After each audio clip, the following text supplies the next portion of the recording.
Welcome to our channel. In this session, we will discuss the concept of RISC pipeline. RISC means Reduced Instruction Set Computer. The main purpose is to maximize the efficiency of instruction pipeline. How? RISC has their own properties. Single cycle instruction, fixed instruction length format, register to register transfer. By using their advantages, it can maximize the efficiency.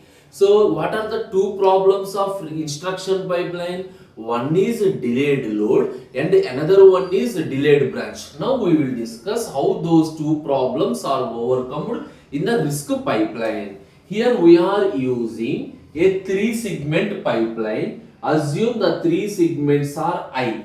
The first segment I, which is used to fetch an instruction from the memory. Fetching the instruction from the memory. Now A segment, which is used to decode the instruction and then perform ALU operation, that is performed in A segment, and the third one is E segment, which is used to transfer the result from the A segment into specified destination. Here the destination is either a register or a memory location or a program counter in case of branch address. Anyway, we are using these 3 segments. What is the first problem we need to discuss? So, first one is delayed load.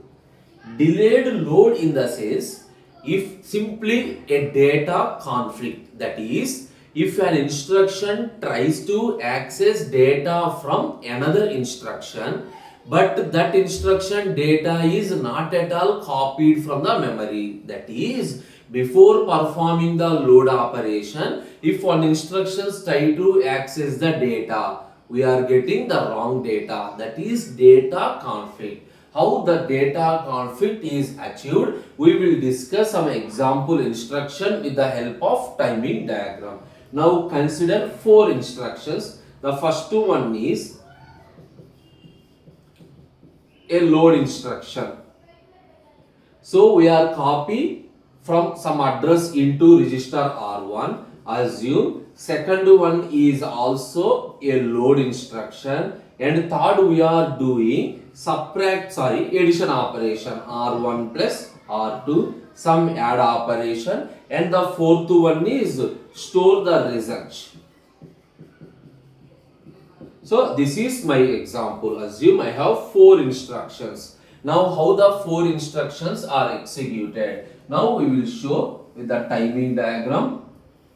Now at clock cycle number 1, first this is instruction 1, that is a load instruction. Here I am writing the instruction numbers. Here this is clocks.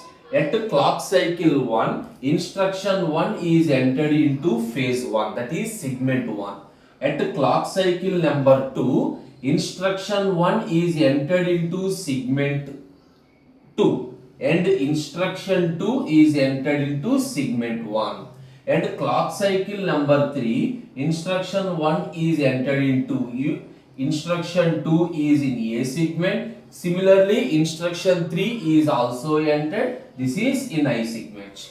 At clock cycle number 4, instruction 1 completes all its 3 segments. Instruction 2 enter into third segment. 3 is entered into A segment and instruction 4 is entered into I segment.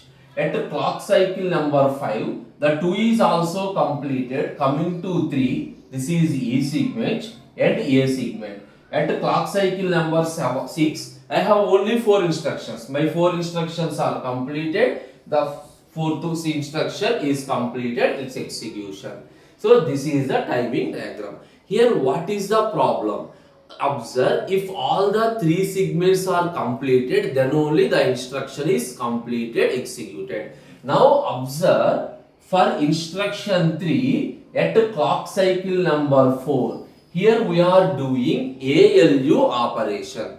Here what is my instruction 3? My instruction 3 is addition between R1 and R2. It is performed in clock cycle number 4. In clock cycle number 4, to do addition, R1 is completed. Clock cycle number 3 only, R1 is completed, that is the completely the data is loaded into R1, but at clock cycle number 4, R2 is in segment E, that is the complete data is not at all copied, that is we are getting the original R1, there is no problem, but we are getting a wrong data for R2. Why? Because while doing a operation, similarly here also R2 is under execution. This is the data conflict. Got the point? This is the data conflict. Now what you need to do, instead of doing this one, I am delaying. You need to perform this operation after some delay. For that purpose, we are introducing a new instruction, that is no operation, that is it also execute all the 3 segments but without doing any operation, now check this one. Here what is the main aim? The main aim is after completion of instruction 2 only you need to move. Here we have 1 clock cycle wastage, that is the reason what I am doing. Instead of third instruction, here I am doing no operation. Observe at clock cycle number, suppose ignore, at 3 this is enter into I stage.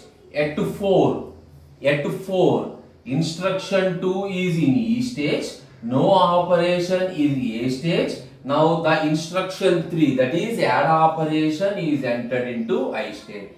Now clock cycle number 5, no operation in E state, third instruction in A state, the fourth instruction in I state. At clock cycle number 6, the third instruction, if E is completed, no need to do. It is in E state, this is in A state. At clock cycle number 7, this is in E state. Now if you understand carefully, what is my third instruction? Addition operation. In this we are doing addition. Before doing addition, R1 is completed in the clock cycle number 3. R2 is also completed in the clock cycle number 3. Then there is clock cycle number 4. Then there is no problem to do the addition operation. You understand? That is, we are delay the instruction by introducing no operation. This is the concept of delayed load. Clear? Now move to the second problem, that is overcome by using this RISC pipeline, that is delayed branch instruction. Generally the branch instruction is the most expensive operation. Why? You need to update the program counter, change the addresses, everything. Now consider one instruction set, how the branch instructions are to be executed. Now the first one is load some memory to R1. Instruction 1, load from memory to R1. And the second instruction is suppose some increment operation on R2. Third instruction is some add operation, add R3 comma R4. And fourth instruction is subtraction R5 comma R6. Suppose fifth instruction, branch to X, branch to some address X. Assume these are my instructions. Here observe, this is register R1, R2, R3, R4, 5, 6, X. That is, no instruction does not depends on any previous instruction. So for understanding how the branching is performed, here I am taking the independent instructions. Now, how this is implemented with no operation and without no operation. Now, consider how the branch instruction is executed. First, what I am doing? Consider the instruction 1 at the clock cycle number 1, it is I state, clock cycle number 2. This is instruction number 2. So, this is in I state, this is A state, clock cycle number 3. The first instruction in E, second instruction is A, and the third instruction, that is add operation. The third instruction add operation is I. Now, clock cycle number 4, E, A, and the fourth instruction is in I. Clock cycle number 5, this is E, this is A, The fifth instruction. What is the fifth instruction? Branch to X means loading the address X into the program counter. Instruction is not at all executed here. First here internally it has two steps. What is the step? Branching to X, that is the address X is copied into program counter and then the instruction is executed. Now here if you observe, this is up to 3, fourth and fifth instruction, this is I and this is I, okay, in the sixth clock cycle. So by every 3 clock cycles one instruction is executed. See, by 3 clock cycles first instruction, 4 second, third, here in the sixth clock cycle this is A and the fifth instruction is entered into A. What is my fifth instruction? Branch to address X.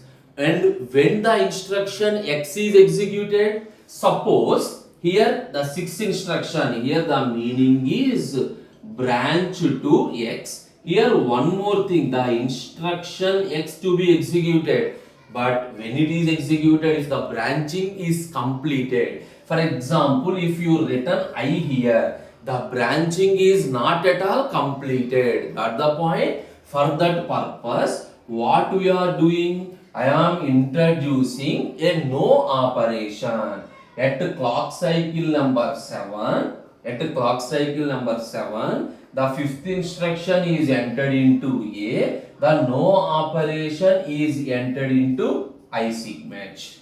No operation is entered into I segment. And one more no operation. Here, what happened? In the clock cycle number 8. In the clock cycle number 8. Sorry, here previously I and then A. This is I instruction and this is A and this is A. Now at clock cycle number 9, the instruction starts. So first to enter into fetch phase. Observe, while it enter into fetch phase at clock cycle number 10. At clock cycle number 10, while it enter into fetching phase, the branching operation is completed. You got the point? Once the memory is loaded into, address is loaded into program counter, then only we are doing the fetch operation. For that purpose, we introduce two no operations. Now, at the clock cycle number 11, like this, delayed branch is performed by introducing two no operations.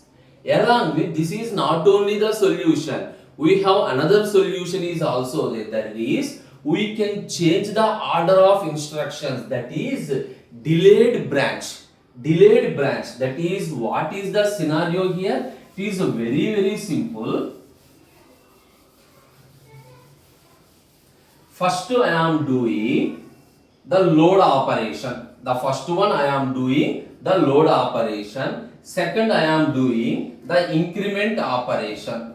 Now instead of addition and subtraction, here I am doing the branch operation. Why? Here while completion of branching, meanwhile instead of executing two no operation, these addition and subtractions are executed. Observe E, A, I. In the fourth clock cycle, what I am doing? Add operation.